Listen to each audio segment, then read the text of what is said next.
name is Sebastian Ortiz Perez, and I'm today's host of We Have a Dream, a podcast network created to celebrate a student's view on Black History Month. I'm here with Miles Benfield to discuss Frederick Douglas. Happy to be here today. Okay, let's start on question 1, Miles. What inspired you to research this individual during Black History Month? One of the reasons I chose Frederick Douglas is that I do not know much about him. So when I do these projects, it helps me learn about them. But the main reason I chose Frederick Douglas is because he showed me how much we take things for granted, which you may learn why I think this throughout the podcast.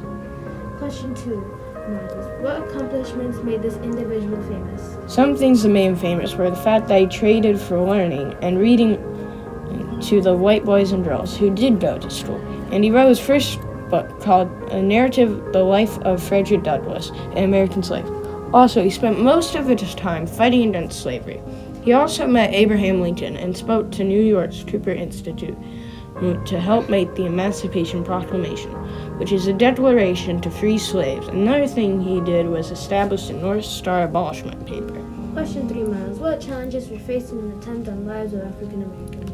Some challenges he faced were the experience in the first year of his life, where there was lots of torture because he was an African American. Later, when he was 20, he escaped slavery by disguising as a sailor and went to jail several times in speeches as an attempt to abolish slavery. Fortunately, he did also have some successful speeches to free slaves. Question 4, Miles. How did this individual affect the future rights of African Americans? He helped fight against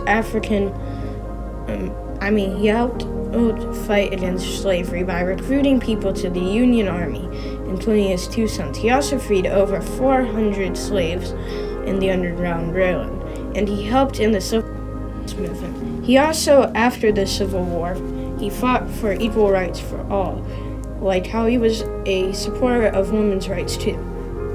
Thank you for joining us for this episode of We Have a Dream. Remember, times have changed, but the dreams remain the same.